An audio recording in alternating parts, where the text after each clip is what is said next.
Okay, so before we start our class, can you please all stand up? Tumayo tayong lahat class. So, before we start, mag-pray muna tayo. So, Nal, can you please read the prayer? Amen. Amen. So, good morning, class. Okay, good morning. So, before we start our class, so let's check natin kung sino yung absent ngayon. So, sa grade 1, sinong absent sa grade 1? Okay, wala. Sa grade 2, okay, si Sir Harid or Harid. So, before we start our class, remember nyo ba na may classroom rules tayo, di ba? So, ito yung classroom rules natin. Papakita ko ulit sa inyo. So, ang classroom rules. First is, be kind. And second, raise your hand to speak. And third, keep your classroom clean. And fourth, keep your hands, feet, and objects to yourself. And the last is, be ready to learn. So, maging handa kayo para matuto ngayon class. So, ano ba ang previous topic natin nung class meeting natin? Okay. So, CVC word. So, in CVC word, nung sa last topic natin, so, ano ba ang mga letters sa vowels? Tama, which is the A, E, I, and O. So next, magkakaroon tayo ng activity. So, magpapakita ako na picture sa inyo and sasabihin nyo if anong first sounds ng first letter nito. So, ang first is, saan na yun? So, anong letter to? Ay, wait lang. Saan na ba yung papakita ko sa inyo? Ito, yung picture pala. So, anong first letter niya? Anong tawag dito? Ball. So, anong first letter niya? B. So, anong sounds? Anong sounds ng B? Which is B. B. Okay, tama. Next naman. Which is the, ano to? Dog. Anong first letter ng dog? Which is the D. So, anong sounds ng D ba, class? Tama. D.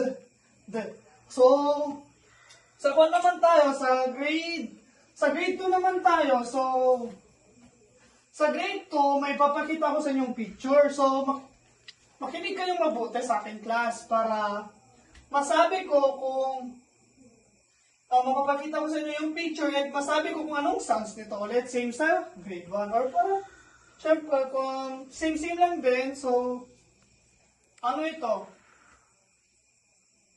Cat. Tama. So, anong spelling ng cat? C-A-N-T.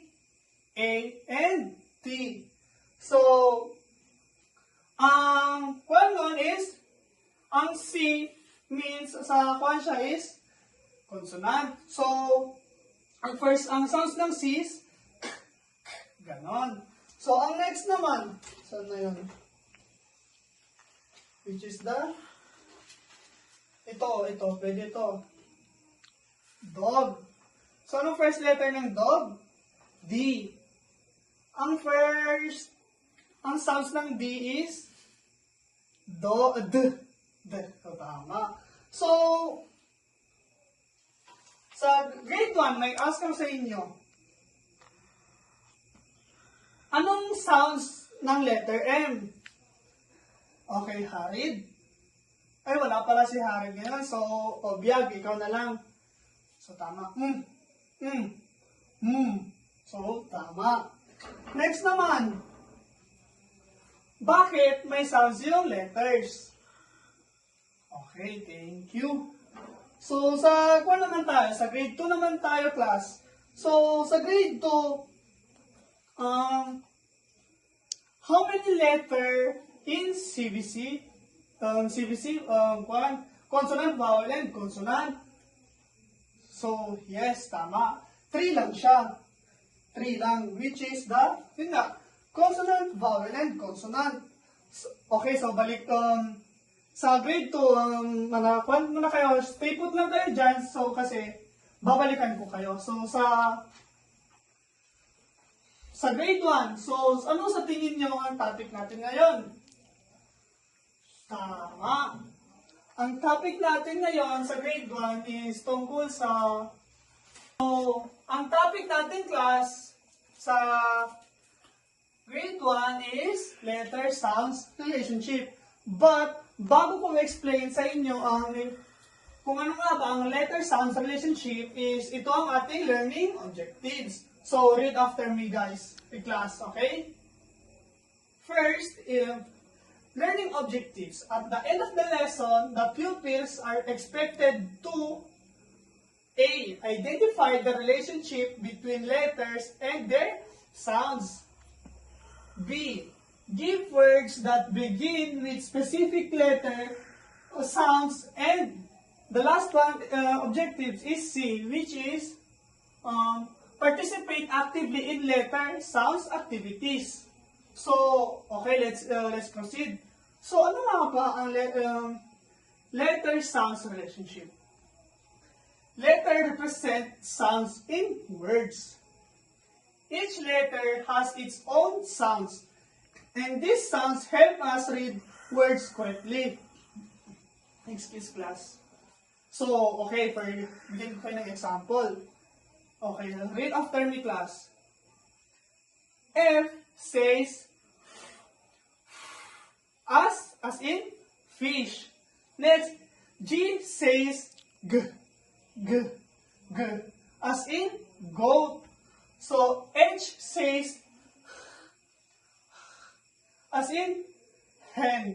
And the last one is L says l as in lion. So these are the examples of letter sounds relationship. So knowing letter sounds help us identify read words easily. So paano nga ba nakakatulong ang letter sounds relationship sa ating topic o sa inyo? So nakakatulong ito dahil if alam mo yung sounds ng kada letter is madali na lang sa'yo basahin ito dahil i-connect mo lang yung sounds ng mga letter. So, okay, bigyan ko kayo ng example. For example, with yung cat. So, ang spelling ng cat is C. Anong sounds ng C? Next one is A. Anong sounds ng A? And the last one is T. Anong sounds ng T? Which is the T. So, pag pinagsugpo niyo siya lahat is, ang pagbasa nun is cat. So, yun. So, para ma-identify na talaga siya is mayroon akong activity sa inyo. So, example ko kanina. So, may activity akong ibibigay sa inyo, class. So, in this activity, match the letter and pictures. Draw a line to connect the letter with the correct pictures. So, di ba may letters dito, class? May letters A, B, C, and D. And hanapin nyo dito yung, di ba, halimbawa is, so hanapin nyo dito is i-connect nyo sa if saan ba siya nararapat. So, yun. So, habang ginagawa nyo yan is magpuproceed muna ako sa grade 2. May explain ako ng topic. So, sa grade 2 naman, ready na ba kayo, class? Okay, mukhang ready na lahat. So, ang topic natin sa grade 2, ano ba sa palagay niyo ang topic natin sa grade 2? Tama. Ang topic natin sa grade 2 is consonant, vowel, and... Sino pa mali? Okay, dito na tayo naman sa grade 2. So, sa grade 2, sa tingin nyo, class, ano ang topic natin ngayon? Okay, tama. Ang topic natin sa grade 2 is about phonics and CBC words. But, before tayo mag-start bago ko explain sa inyo kung ano ang phonics and CBC words, is ito ang ating learning objectives. Okay, babasahin ko ha. Wait lang. So, at the end of the lesson, the pupils are expected to first identify the sounds of letters in CVC words. Read simple CVC words correctly, and the last one is participate actively in phonics and word reading activities. So, ano nga ba ang phonics and CVC words? Phonics is the relationship between letters and sounds. CVC words are sample words made of consonant, vowel, and consonant. So, ano nga ba ang mga letters na ang consonant, vowel? So, ang mga vowels is, yun yung which is the A, E, I, O, U. Yun yung mga vowels. And the rest, for example, letter M, B, T, and iba pa, which is ang tawag naman sa kanila is sa consonant. So, habang nag-activity rin yung grade 1, explain ko din sa inyo yung activity niya, class. So, ang activity niya naman is read the CVC words. Read the following words aloud. So, babasahin ko sa inyo. Basahin natin. So, repeat after me. Ito is tama, cat, bat, dog, cow, and sun. Okay, ito pa. Run, pen, hen, cup, and bus. So, naiintindihan niyo ba, class? So, pansin niyo ba, lahat ng nasa gitna na letters ay vowels. Which is, di ba sabi ko kanina, ang vowels is A, E, I, O, and U. So, ito ba? For example, yung cat, A. Ayan. A, then ito, O. Same sila ng mga, basta nasa gitna is vowels. So, dito naman is bibigyan ko ulit kayo ng activity bago ko bumalik sa grade 1. So, katulad ng binigay ko na activity sa kanila, is mag-draw din kayo ng line, magpapakita ko ng picture, may picture dito, then i-draw nyo yung line kung sa ano ba ang name ng animals na to. Okay. Habang ginagawa nyo yan, babalik muna ako sa grade 1. Okay. Sa grade 1, tapos na ba kayo? Okay, very good. Mukhang tapos ng lahat. Dito is magkakaroon tayo ng activity 2. Magpapakita ko sa inyo ng letters. Okay, before pala is pasa nyo muna yung assignment. Okay, thank you. Sa activity 2 natin, may papakita ko na letters and sasabihin nyo kung anong sounds ito. Habang ginagawa ng grade 2 yung sa kanilang pangalawang activity. So, anong letter ito, class? T. Tama. Anong sounds? Very good. Tama. So, next. Ito. Anong letter ito? M. Tama. Anong sounds? Tama. And the last one. Anong letter ito? S. Anong sounds? Okay, very good. So, habang gumagawa ng activity yung grade 2 is magbibigay ako sa inyo ng short quiz. Okay. So, mag-prepare, kumuha ng 1/2 sheet of paper. So, babasahin ko yung question and pipiliin nyo ang tamang sagot. First question. What is the sounds of letter B? Letter A. Letter B. B. Or letter C. S. Okay, naintindihan? So, isulat nyo sa tingin nyo ang tamang sagot kung letter A ba siya, B, or C. Next question. Which word begins with the sounds? Okay. Letter A, dog. B, cat. C, sun. Third question. What letter represents the sounds of D or D? D. Letter A, B. Letter C, and letter B, A, and letter C is D.